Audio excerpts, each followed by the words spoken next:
আসসালামু আলাইকুম রহমতুল্লাহ।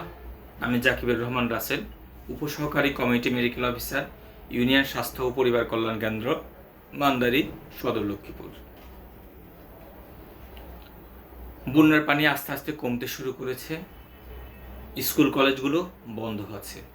School college বন্ধ থাকলেও জীবিকার তাগিদে আমাদেরকে ছুটে চলতে হচ্ছে কর্মস্থলে। বন্যার পানিকে সঙ্গী করেই বিভিন্ন দূর দূরান্তে যেতে হচ্ছে আমাদের। এছাড়াও গৃহস্থলীর বিভিন্ন প্রয়োজনীয় বন্যার পানিতে বা বন্যার পানির সংস্পর্শে থাকতে হচ্ছে আমাদেরকে বহুক্ষণ ধরে। একেতে বর্ষাকাল, তার উপরে বন্যা পানি। বর্ষাকালে বাতাসে জলীয় বাষ্পের পরিমাণ বেশি থাকার কারণে, আর্দ্রতা বেশি থাকার কারণে আমাদের ত্বক খুব সহজেই বিভিন্ন পরাজীবী ছত্রাক দ্বারা আক্রান্ত হচ্ছে এবং আমরা অসুস্থ হচ্ছি বিভিন্ন চর্ম রোগ নিয়ে। আমরা আজকে কথা বলবো বন্যা পরবর্তী বা বর্ষাকালের বিভিন্ন চামড়ার রোগ বা চর্মরোগ নিয়ে।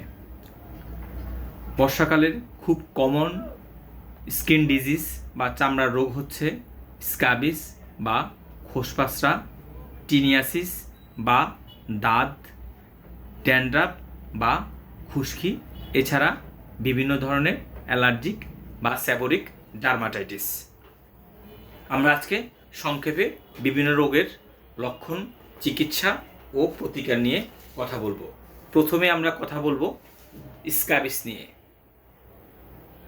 সার্কোপ্টাস স্ক্যাবি নামক এক ধরনের অণুজীবী দ্বারা এটি সংক্রামিত হয়। আমাদের শরীরে এটির ইনফেকশনের কারণে আমাদের শরীরে ছোট ছোট গুটি আকারে বিচি দেখা দেয়, যা তীব্র চুলকানি দেখা দেয়। বিচির সাথে সাথে তীব্র চুলকানি হয়, যা রাতে অতিমাত্রায় দেখা দিয়ে থাকে। শিশু থেকে বয়োবৃদ্ধ পর্যন্ত প্রায় সকল বয়সেরই স্ক্যাবিস বা খোসপাসরা হয়ে থাকে। সাধারণত পরিবারের এক সদস্য আক্রান্ত হলে প্রায় পরিবারের সকল সদস্যই এর দ্বারা আক্রান্ত হয়ে যায়। এজন্য আমরা বলে থাকি, যখন আপনি স্ক্যাবিস বা খোসপাসরার চিকিৎসা করবেন, তখন যেন আক্রান্ত ব্যক্তির সাথে সাথে ঘরের অন্য যে সদস্য ভালো আছেন তিনিও একই সাথে চিকিৎসা গ্রহণ করবেন। আমরা স্ক্যাবিসের লক্ষণগুলো বললে, সেটি হচ্ছে ত্বকে, বিশেষ করে মাথা বা মুখ ব্যতীত প্রায় সকল জায়গা, বিশেষ করে হাতের বিভিন্ন আঙ্গুলের চিপায় ছোট ছোট বিচি হয়, গুড়ি ছোট ছোট বিচি হয়, যেটি ফুটালে এক ধরনের পানির মতো বের হয় এবং ওটা ফুটানোর পরে ওই জায়গাটুকু কালো হয়ে যায়। এটি খুব বেশি হয় হাতের চিপায়, কোনোই, বগলের নিচে এবং 2 রানের চিপাতে। এই যে আমি আগেও বললাম যে রাতের বেলায় চিলকানিটা অনেক বেশি হয়। চিকিৎসা, স্ক্যাবিসের চিকিৎসা খুবই সহজ যদি আমরা একটু মনোযোগ দিয়ে চিকিৎসা করে থাকি। সাধারণত চুলকানোর জন্য অ্যান্টিহিস্টামিন জাতীয় ওষুধ যেমন সিট্রিজিন, লিবোসিট্রিজিন, ফিক্সোফেনাডিন, বিলাস্টিটিন, এ ধরনের বাজারে বিভিন্ন ধরনের অ্যান্টিহিস্টামিন পাওয়া যায়।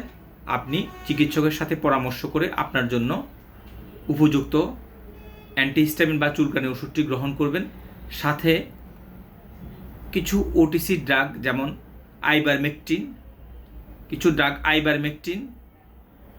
আইভারমেকটিন জাতীয় 3 মিলিগ্রাম 6 মিলিগ্রাম এবং 12 মিলিগ্রামে পাওয়া যায়, যেটি আপনার পার কেজি বডি ওয়েট হিসাব করবে আপনি চিকিৎসক আপনাকে দিয়ে থাকবেন।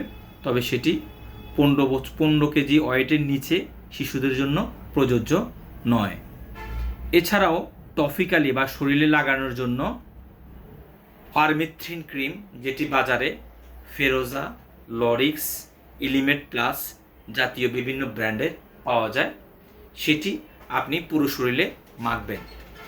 পারমেথ্রিন ব্যবহারের নিয়ম বা ব্যবহার বিধি হচ্ছে এটি পরিবারের সবাই একই দিন একই সময়ে ব্যবহার করতে হবে।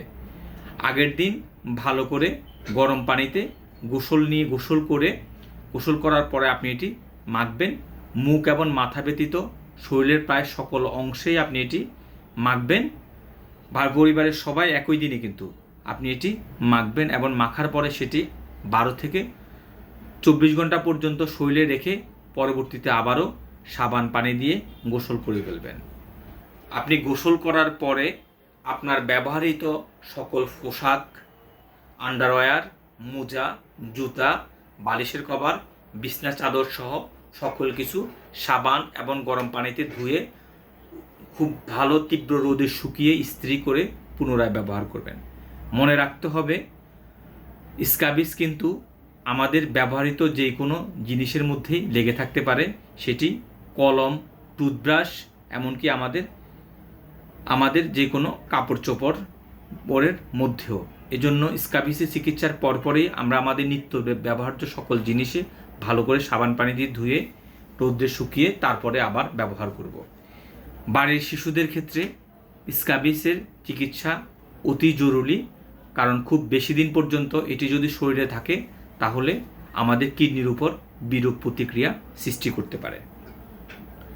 তাহলে মনে রাখতে হবে স্ক্যাবিস যদি ইনফেকশন হয়ে যায় অর্থাৎ পুঁজ বটিকা বা পুঁজ হয়ে যায়, তাহলে আপনাকে ডাক্তারের পরামর্শ অ্যান্টিবায়োটিক ওষুধ পূর্ণমাত্রায় কোর্সে অ্যান্টিবায়োটিক ওষুধ ব্যবহার করে আগে সেটি ইনফেকশনটাকে কন্ট্রোল করে তারপরে আপনি পারমেথ্রিন জাতীয় ওষুধ ব্যবহার করবেন। ক্ষত শরীরে কখনোই পারমেথ্রিন জাতীয় ওষুধ ব্যবহার করবেন না, তাহলে সেটি অনেক দিন পর্যন্ত ক্রনিক ডার্মাটাইটিস বা একজিমার আকার ধারণ করতে পারে, বা সংক্ষেপে বললে ত্বকে দীর্ঘমেয়াদী ঘায়ের তৈরি করতে পারে। আপনার নিকটস্থ ডাক্তারের বা হসপিটালে গিয়ে ডাক্তারের পরামর্শক্রমে ওষুধ খাবেন, তাহলে স্ক্যাবিস খুব সহজে নিরাময়যোগ্য একটি রোগ। মনে রাখবেন কখনোই স্ক্যাবিস বা খোসকা জাতীয় অসুখে স্টেরয়েড জাতীয় ওষুধ যেমন ব্যাটনোভেট অ্যান, অ্যাক্সোভেট অ্যান, ডার্মাসন অ্যান, ফ্যাবিসন, ট্রাইকোডার্মা এই সমস্ত জাতীয় স্টেরয়েড জাতীয় ওষুধ ব্যবহার করবেন না। চুলকানি মানেই কিন্তু একজিমা না, কিন্তু আমরা খুব সহজে প্যাভিসন জাতীয় বা ব্যাটনোভেট জাতীয় ওষুধ খুব সহজে যে কোনো চুলকানিতে ব্যবহার করে থাকি। সেটি সাময়িক আরাম দিলেও সেটি কিন্তু শরীরে থেকে ওই অসুখটা নিরাময়তে সহযোগিতা করে না, পারলে শরীরের ওই অসুখটাকে দীর্ঘস্থায়ী করে দেয়। এরপরে আমরা কথাই বলবো, লম্বা ভিডিও হয়ে যাচ্ছে, এজন্য আমরা একসাথে টিনিয়াসিস এবং ড্যান্ড্রাফ এ নিয়ে একসাথে কথা বলবো। টিনিয়াসিস বা দাঁত, আমি আগেও বললাম যে বর্ষাকালে শরীরে বাতাসে আর্দ্রতা বেশি পরিমাণ থাকার কারণে আমাদের এই সময় দাঁত অনেক বেশি হতে পারে, বা খারাপ পানির সংস্পর্শে আসার কারণে দাঁত হতে পারে শরীরে। এছাড়াও যদি আমরা বিভিন্ন আমাদের পোশাকগুলো বারবার ব্যবহার করি, বিশেষ করে আন্ডার গার্মেন্টসগুলো, বিশেষ করে জাঙ্গিয়া সহ অন্যান্য আন্ডার গার্মেন্টসগুলো যদি একই পোশাক বারবার না ধুয়ে ব্যবহার করে থাকি, বা অন্যদের সাথে দাঁত আছে এরকম কোনো ব্যক্তির সাথে যদি আমাদের পোশাক বা বিছানা শেয়ার করে থাকি, তাহলে আমাদের শরীরে দাঁত হতে পারে। দাঁত থেকে মুক্তির উপায় টপিক্যালি অর্থাৎ চামড়াতে লাগানোর জন্য কিছু ক্রিম আমরা প্রাথমিক অবস্থায় ব্যবহার করতে পারি, যেমন ক্লট্রিমাজল। আমি বললাম ক্লট্রিমাজল কিন্তু স্টেরয়েড দিয়েও আছে, স্টেরয়েড ছাড়া প্লেইন ক্লট্রিমাজল, টার্বিনাফিন, লুলিগোনাজল জাতীয় ওষুধ আমরা টপিক্যালিকে ব্যবহার করতে পারি। এবং চুলকানির জন্য আমরা অ্যান্টিহিস্টামিন, আমি আগে যেগুলোর নাম বললাম, সিটিরেজিন, ফিক্সোপ্যানাডিন, বিলাস্টিডিন, রুপাটিডিন জাতীয় চুলকানির ওষুধ খাবো। আর টপিক্যালি আমরা লোকালি অ্যান্টিফাঙ্গাল কিছু ক্রিম ব্যবহার করে আরাম পেতে পারি। এছাড়াও বাজারে বিভিন্ন ধরনের উন্নত অ্যান্টিফাঙ্গাল ড্রাগ আছে। অ্যান্টিফাঙ্গাল ড্রাগ যেমন প্লুকোনাজল, ইট্রাকানাজল, টার্বিনাফিন জাতীয় ঔষধ ডাক্তারের পরামর্শ অনুসারে আমরা গ্রহণ করব। আমরা কখনোই নিজে ফ্যাভিসন বা অ্যাক্সোভেটান বা ব্যাটনোভেট জাতীয় ওষুধ শরীরে ব্যবহার করে কখনোই দাঁতকে চিরস্থায়ী করে দেব না। কারণ আপনি স্টেরয়েড জাতীয় ওষুধ যদি ব্যবহার করেন, আমি বলি যে আপনার জামায় যদি মাংসের ঝোল পড়ে, আর আপনি যদি ঝোলের উপরে ইস্তারি করে দেন তাহলে দাঁতটা যেমন পার্মানেন্ট হয়ে যায়, ঠিক আপনি দাঁতের মধ্যে প্রাথমিক অবস্থা বা যে কোনো অবস্থায় যদি আপনি স্টেরয়েড জাতীয় ওষুধ ব্যবহার করেন, মানে ইমিউনিটি সাপ্রেসিভ ওষুধ ব্যবহার করেন, তাহলে আপনার দাঁতটা শরীরে দীর্ঘদিন থেকে সেটা একজিমায় রূপান্তরিত হতে পারে। তাহলে খুব সহজে প্রাথমিক অবস্থায় আপনার নিকটস্থ ডাক্তারের পরামর্শ গ্রহণ করে দাঁত থেকে আপনি মুক্তি পেতে পারেন। এছাড়া দাঁত যেন না হয় সেজন্য আপনি যা করবেন সেটি হচ্ছে, কারোর সাথে পোশাক শেয়ার করবেন না।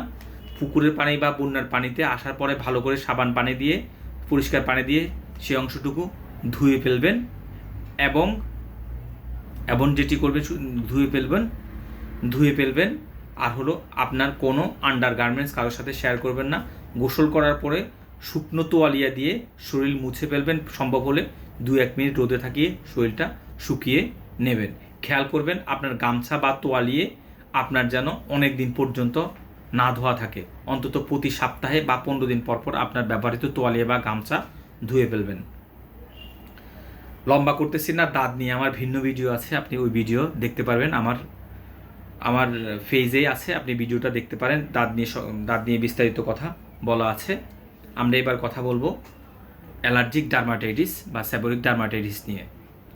এটি অ্যালার্জিক ডার্মাটাইটিস আপনার শরীরে হঠাৎ করেই কেউ মনে হয় মারছে এরকম, বা অথবা ছোট্ট ঘামাচির মতো একটা গোটা হয়ে লাল হয়ে এরপরে বড় হয়ে ফুলে ফুলে যায় ঠোঁট, মুখ এবং সারা শরীরও ফুলতে পারে কোনো কারণ ছাড়াই